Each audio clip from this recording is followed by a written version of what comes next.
बुकाहोलिक्सले आयोजना गरेको यो स्रष्टा साक्षात्कार कार्यक्रममा म विपुल सिजापति यहाँहरू सबैलाई यो कार्यक्रममा स्वागत गर्दछु र नमस्कार गर्दछु।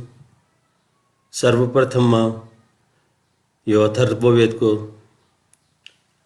एउटा ऋचाको एउटा श्लोकको नेपाली अनुवाद जो मेरो बुवाले धेरै अगाडि गर्नुभएको थियो त्यो पढ्न चाहन्छु।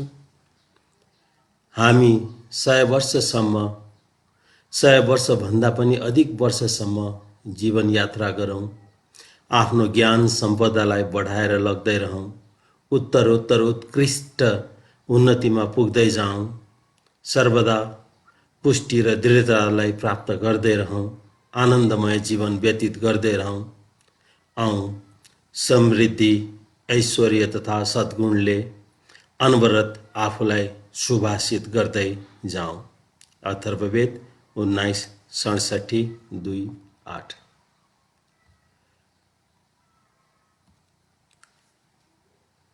हे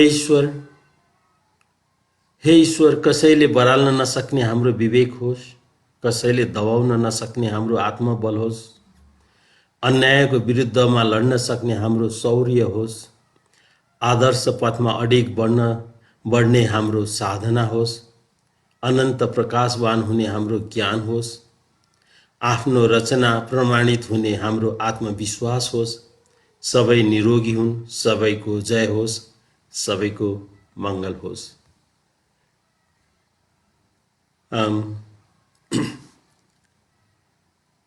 अब कार्यक्रममा सिल्की बहिनीलाई देखिरहेको छु मैले। नमस्ते बहिनी। कार्यक्रममा कसरी सुरुवात गर्ने भन्ने कुरा मलाई अलि अप्ठ्यारो लाग्छ। म लेख्ने मान्छे, बोल्नलाई अलिकति अप्ठ्यारो लाग्छ, धक लाग्छ।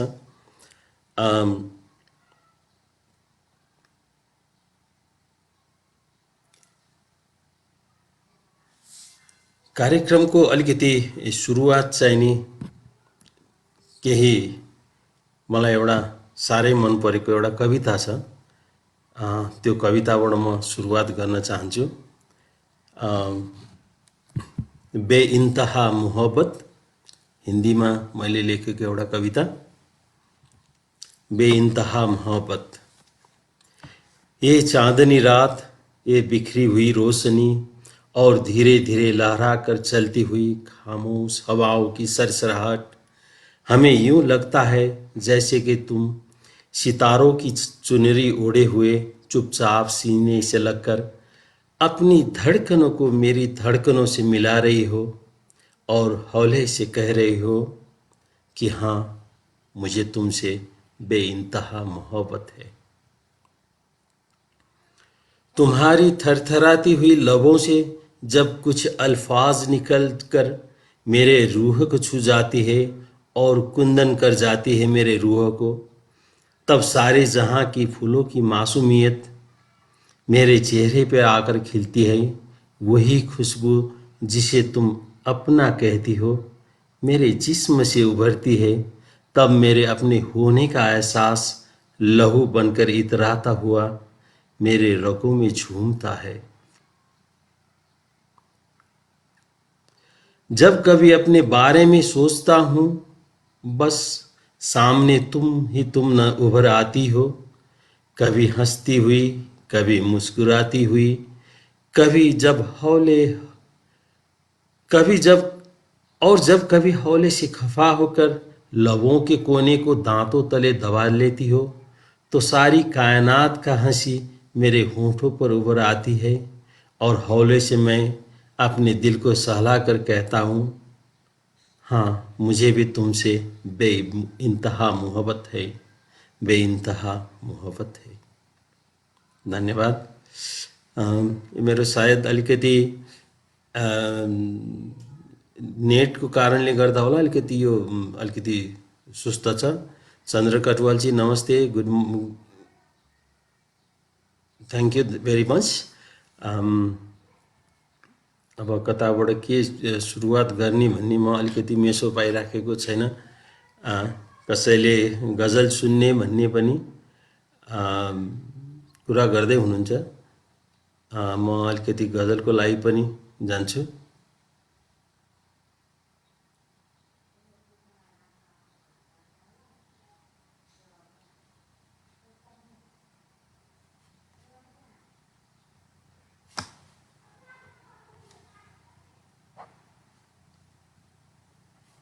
एउटा गजल, पुरानो गजल सुनाउन कोसिस गर्दैछु।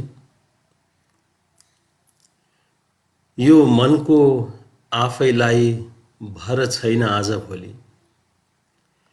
यो मनको आफैलाई भर छैन आजभोलि, बेचिदिन्थे बजारमा दर छैन आजभोलि। कोही आयो अनि कतै छोई गयो एक कुना, कोही आयो अनि कतै छोई गयो एक कुना, फेरि छोइदिन उही वर छैन आजभोलि। किताबको कुना कुना खाली मेरै नाम हुन्थ्यो, अनि हुन्थ्यो फोटो मेरो, तर छैन आजभोलि। अब छोडी कहाँ जाऊँ बसेर सुडी तेरो, अब छोडी कहाँ जाऊँ बसेर आयो सुडी तेरो, सँघार यो नागे कुनै घर छैन आजभोलि। तँको होस् र मनैको हुँ दैव उही तेरो मेरो, मान्छे खाली मान्छे नै हो थर छैन आजभोलि। दिनैभरि सुन्न सक्छु प्रार्थना झैँ तोते बोली, दिनैभरि सुन्न सक्छु प्रार्थना झैँ तोते बोली, घरदेखि पाठशाला पर छैन आजभोलि। ढुङ्गा जस्तो मुटु भए ढुङ्गा डुब्छ रगतमा, ढुङ्गा जस्तो मुटु भए ढुङ्गा डुब्छ रगतमा, मान्छे भित्र सच्चा मान्छे छ र छैन आजभोलि। आँखाबाटै पिलाए नि सुराही नै खत्याए नि, आँखाबाटै पिलाए नि सुराही नै खत्याए नि, तेरै इच्छा तेरै मर्जी कर छैन आजभोलि। अधरको प्यास बुझ्नु, अधरको प्यास बुझ्नु सदर छ दर तेरो, मरु छाती मायाको नि झर छैन आजभोलि। यो मनको आफैलाई भर छैन आजभोलि, बेचिदिन्थे बजारमा दर छैन आजभोलि। धन्यवाद।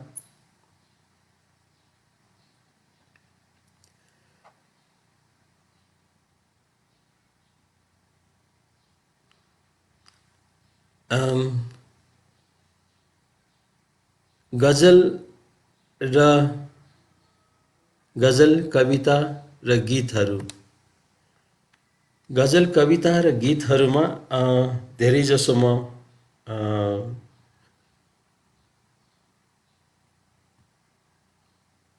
यी तिनैलाई मन पराउँछु र वास्तवमा भन्ने हो भने मैले लेख्ने भनेको चाहिँ कथा नै हो।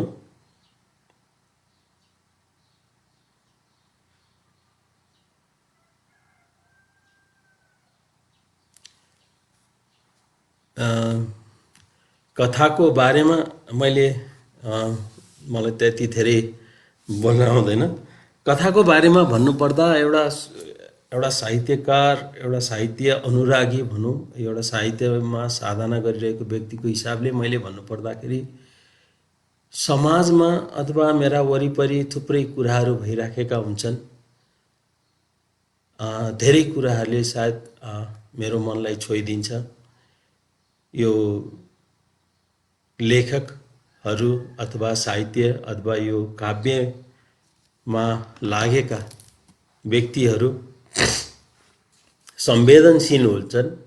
उनीहरूलाई सानो सानो कुराले पनि भावुक बनाइदिन्छ, द्रवित बनाइदिन्छ र यी कुराहरूले नै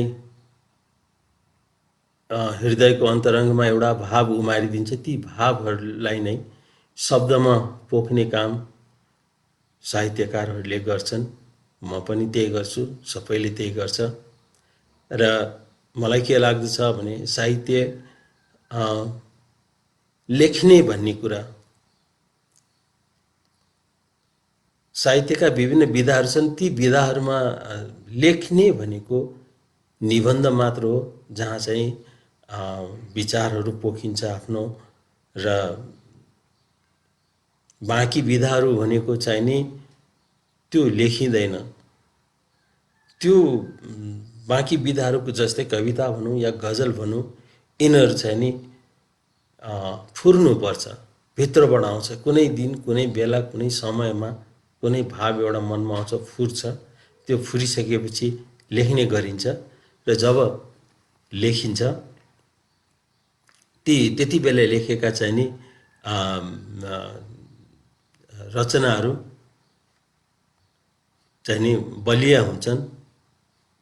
ती लेखिएका रचनाहरू चाहिँ नि संवेदनशील हुन्छन्, स्पृह हुन्छन्, अरूलाई छोइने हुन्छन्।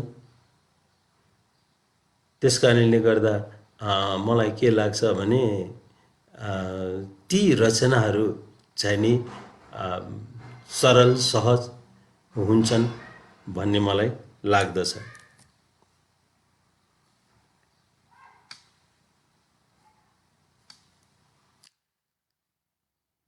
अब रचना सुनाउने पालोमा अर्को एउटा फेरि रचना म सुनाउन गइरहेको छु, गजल नै सुनाउँछु। मेरै माया मेरै हत्या कुरा नै दमदारको छ, मेरै माया मेरै हत्या कुरा नै दमदारको छ, मजा होला तमरेको छुरा भुत्ते धारको छ। तमरे यो शब्द राणाकालमा अथवा शाहकालमा, मल्लकालमा पनि कसैलाई वध गरेर मृत्युदण्ड दिने व्यक्तिलाई तमरे भन्ने गरिन्थ्यो।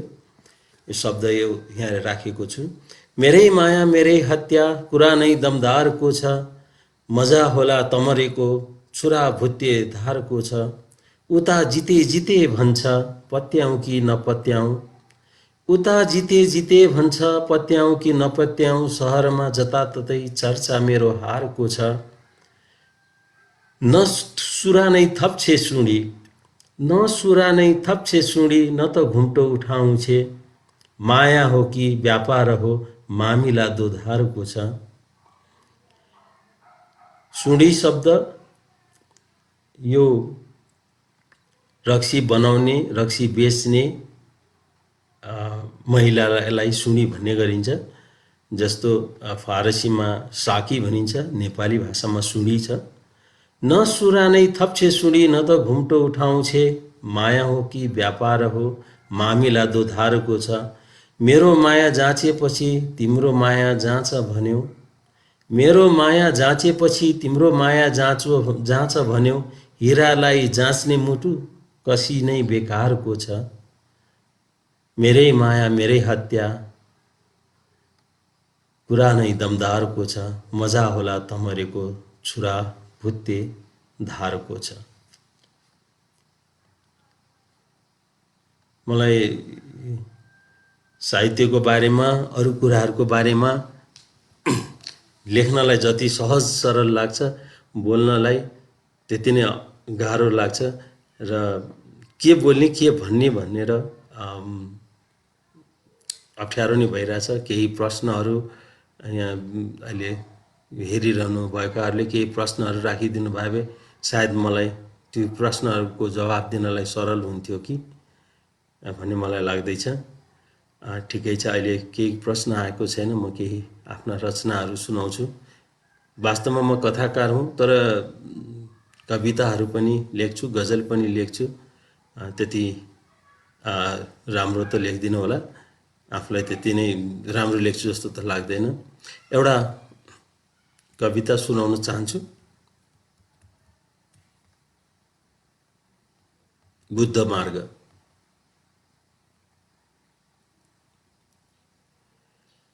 चट्टानै चट्टानले भरिएको दुर्गम पहाडी मार्ग, साँझको समय लगातारको हिमपात, दुई बौद्ध आचार्यहरू यसै पथमा बुद्धको मझौला कदको काष्ठ मूर्ति बडो जतनले श्रद्धाका साथ दुवैले काखी च्यापेका दुष्कर यात्रा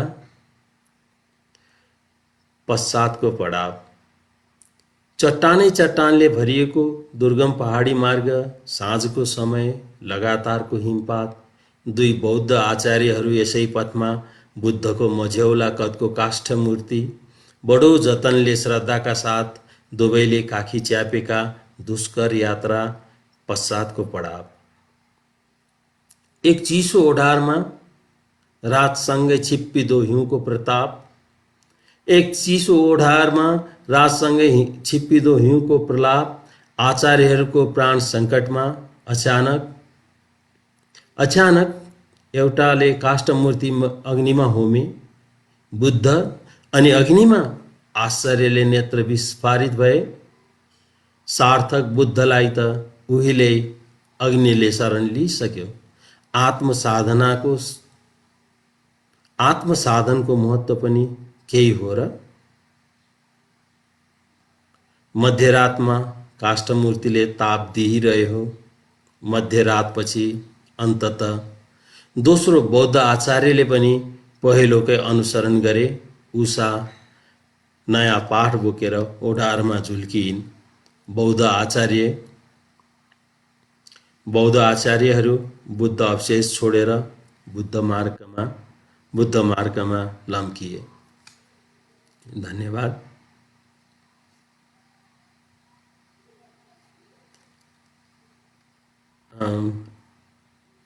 अब फेरि एउटा गजल सुनाउने पालो। हिजै मात्र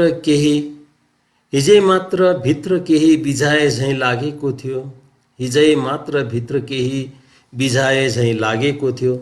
फूल फेरि काँडासँग रिसाए झैँ लागेको थियो।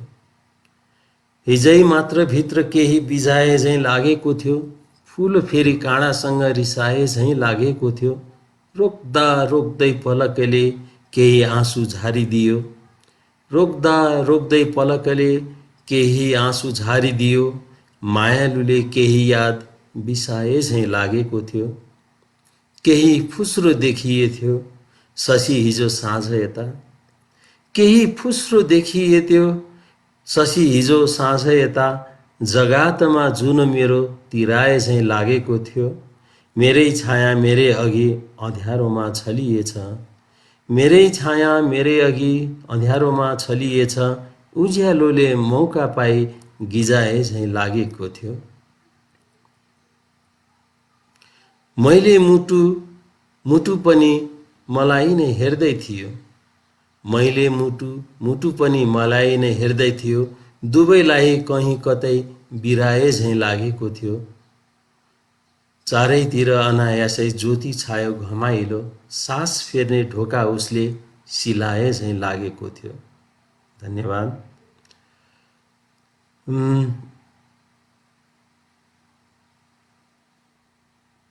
ओके, बहिनी सिल्की बहिनीले गीत गजल कविता भन्दा आफ्ना लेखन यात्राको बारेमा भन्नु प्रश्न गर्नुभयो। यस क्यू दिनुभयो मलाई। धेरै धेरै नमस्कार सिल्की बहिनी। अब लेखन यात्रा सायद मेरो बुवा गीत गाउनुहुन्थ्यो, गीत लेख्नुहुन्थ्यो, भाषाविद हुनुहुन्थ्यो। सायद उहाँकै जेनेटिक के अरे गुण ममा पनि अलिकति आएको हुनुपर्छ। म सानैदेखि लेख्ने गर्थेँ तर त्यति राम्रो लेख्दिन्थेँ। कक्षा 5मा हुँदाखेरि, कक्षा 5देखि म कक्षा 9सम्म बाल कार्यक्रममा जान्थेँ, कविताहरू लेख्थेँ। त्यस गरे बापत मलाई अलिकति त्यो पैसा पनि पाउँथेँ मैले बाल कार्यक्रमबाट। मलाई धेरै त याद छैन त्यति धेरै कविताहरू लेखेको बाल कार्यक्रममा। मैले एउटा कविता लेखेको मैले फेसबुकमा पनि राखेको छु। म बाटोमा फालिएको आगो हुँ, हुरी मलाई निल्न खोज्छ, बतास मलाई निभाउन खोज्छ। बलेपछि निभ्नु पर्ने आगोको नियति हो। म निप्छु, जरुर निप्छु, तर बिहानीलाई ल्याएर। यो एउटा कवितांश मेरो मैले बाल कार्यक्रममा भनेको थिएँ। यसलाई अलिकति सायद त्यति बेला यो कविता भन्नलाई अलिकति त्यो बेलामा सायद पञ्चायतकाल भएर होला, क्रान्तिकारी जस्तो भएर होला, यो कवितालाई त्यति रुचाइएन। तर अहिले मलाई लाग्छ म त्यति बेला नै अलिकति क्रान्तिकारी धारको थिएँ कि जस्तो लाग्छ, यद्यपि म त्यस्तो चाहिँ होइन। त्यसपछि लेख्ने यात्रा स्कुल सकिएपछि कक्षा 9 पछि मैले लेख्न छोडेँ। कलेजमा त्यति लेखिनँ। लेख्थेँ मैले सानो सानो चाहिँ नि टुक्रा टाक्रीहरू लेखेर, कविताहरू सानो नोट्सहरू लेखेर राख्थेँ। ती लेखेका कुराहरू थुप्रै थिए। त्यो कापी मेरो हरायो।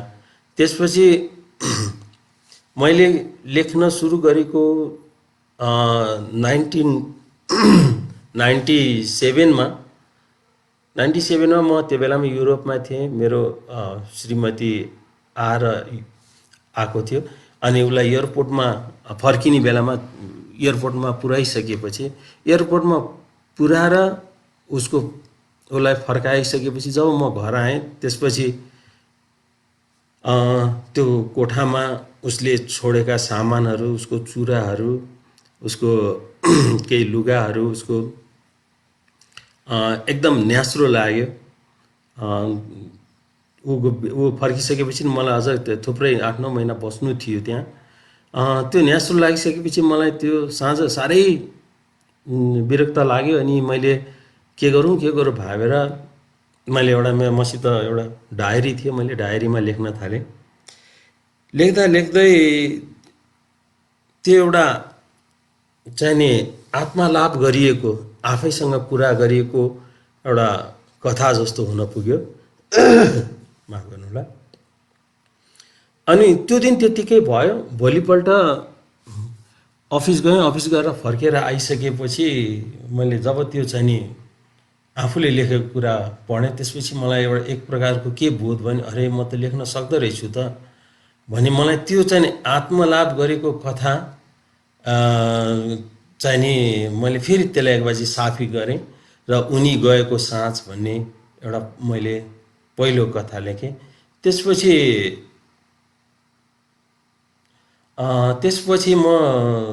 मैले त्यो कथा लेखिसकेपछि अनि त्यसपछि निरन्तर मैले कथाहरू लेख्न थालेँ।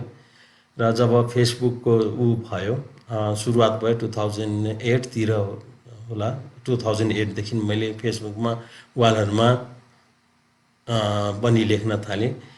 यसरी कथाहरू चाहिँ मलाई के लाग्छ भन्दाखेरि त्यो मेरो एउटा कथा लेख्ने सुरुवात थियो। हुन त म गीत गजलहरूमा पनि लेख्थेँ, तर त्यो कथा लेख्ने सुरुवात थियो। त्यो कथा लेख्दै सुरु गरिसकेपछि चाहिँ मलाई एउटा लेख्ने एउटा मेसो मिल्यो। त्यसपछि लेख्दै गएँ।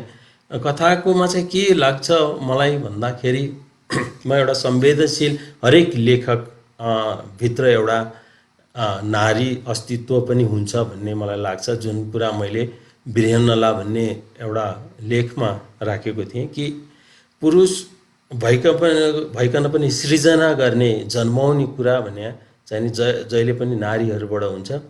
त्यसकारणले नारी भनेको चाहिँ नि एउटा यो शक्ति स्वरूपा हो। त्यसैले नारीहरू एउटा हृदयमा नारी, त्यो कोमलता भनेको अथवा चाहिँ संवेदनशीलता भनेको नारीमै हुन्छ। ममता, वात्सल्य, यी कुराहरू चाहिँ नि पुरुषमा भएन भने पुरुषले लेख्न सक्दैन। पुरुषले चाहिँ नि त्यो भावलाई चाहिँ नि शब्दमा उजागर गर्न सक्दैन भन्ने मलाई लाग्दछ।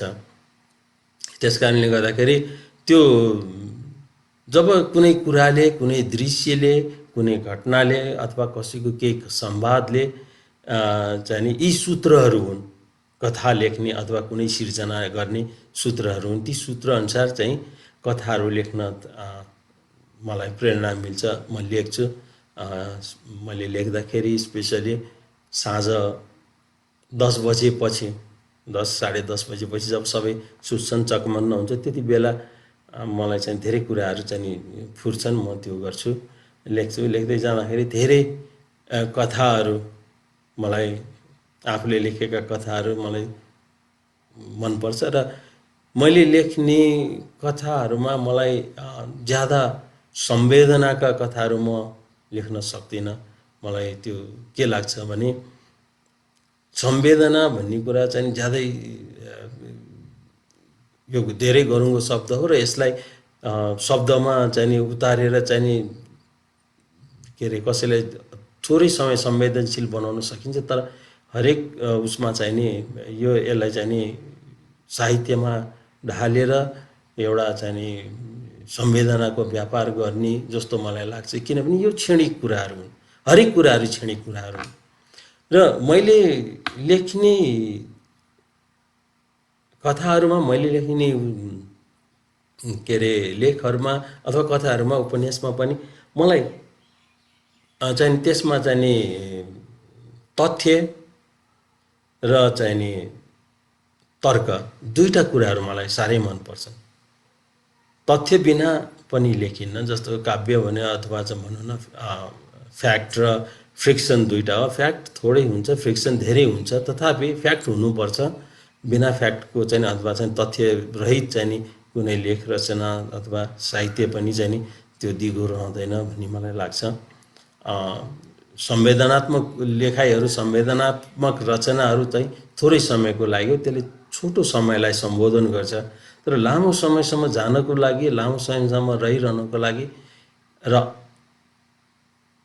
आफ्नो रचनाले चाहिँ कसैलाई प्रभाव पार्नको लागि त्यसमा तथ्य हुनैपर्छ र तर्क हुनैपर्छ। यदि तर्कले चाहिँ नि प्रमाणित गर्न सकियो भने अथवा तथ्यले चाहिँ त्यसलाई पुष्टि गर्न सक्यो भने त्यो रचनाहरू चाहिँ लामो हुन्छ।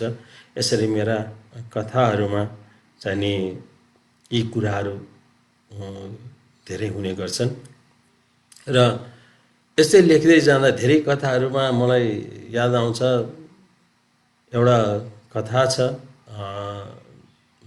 के अरे मोमक भन्ने कथा छ। त्यो मोमक भन्ने कथाको घटना चाहिँ नि बोस्नियाको युद्धको बेलामा भएको घटनाको कथा थियो।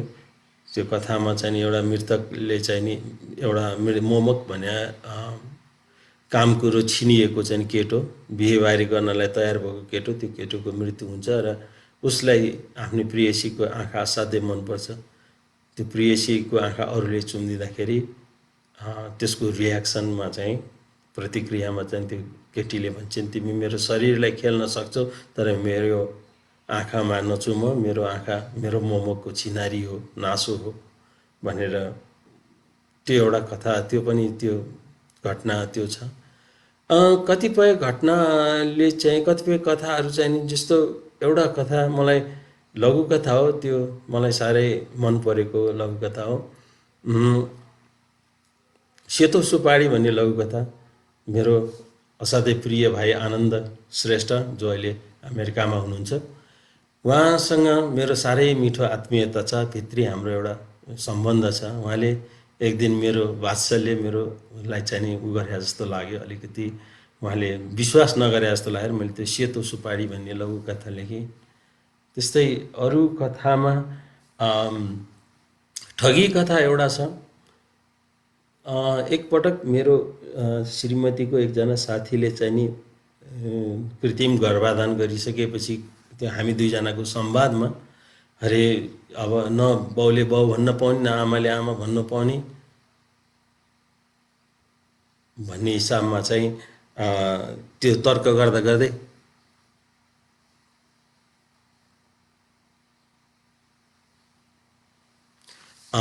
तर्क गर्दा गर्दै त्यो तर्क अनुसार चाहिँ त्यो ठगी कथा जन्मियो। र त्यस्तै अब तर्कहरूको अथवा तथ्यहरूको लाई लिएर कथा लेख्ने सिलसिलामा जय दुर्योधन कथा लेख्यो। यो एकदम ठुलो, मलाई लाग्छ, मलाई धेरै डर लागेको थियो त्यो कथा। त्यो कथा लेख्दाखेरि म समाजश्रीको यो प्रश्नमा आउँदैछु। त्यो कथा लेख्दाखेरि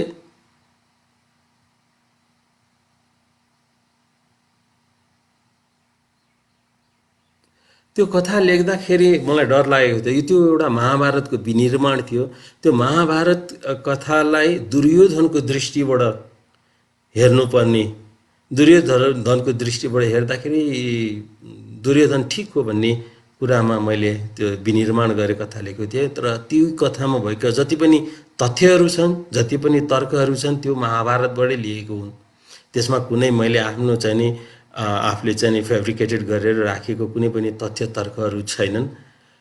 तर त्यो महाभारतको त्यो जय दुर्योधन कथा लेख्नुभन्दा अगाडि, त्यो लेख्नुभन्दा अगाडि त्यसलाई पुष्टि गर्नको लागि अर्को एउटा कथा मैले लेखेको थिएँ, अक्षत योनि त्याग। त्यो अक्षत योनि त्याग चाहिँ नि जय दुर्योधनको चाहिँ नि परिपूरक कथा हो। अक्षत योनि त्याग नपढिकन जय दुर्योधन पढ्दाखेरि त्यो अलिकति कम के अरे अधकल्चो भएको जस्तो मलाई लाग्छ। त्यो हिसाबले मैले चाहिँ नि अक्षत योनि त्याग पनि लेखेको थिएँ। दुइटै चाहिँ नि अक्षत योनि त्यागलाई मैले यो भारखरीले आयोजना गरेको यो कथा प्रतियोगितामा नि पठाएको थिएँ र 25 उत्कृष्टमा परेको छ त्यो कथा। र मान्छे भएर मरेको मान्छे उपन्यासको मेरो पहिलो कृति थियो घाँसको।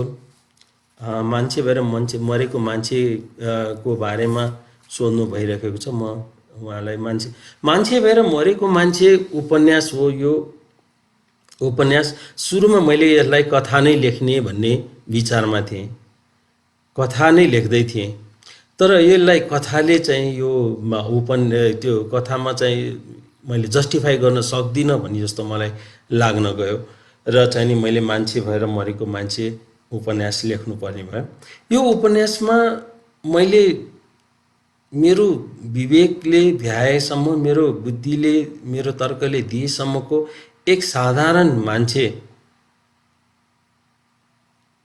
जसले आफूलाई चाहिँ नि किरा फट्याङ्ग्रा सरी ठान्छ, एउटा चाहिँ नि बोध नभएको, बोध शून्य मान्छे ले चाहिँ नि आफूलाई कसरी म मान्छे हुँ भन्ने बोध गरेर मर्छ भन्ने कुरा चाहिँ नि यस उपन्यासमा मैले देखाउन खोजेको छु।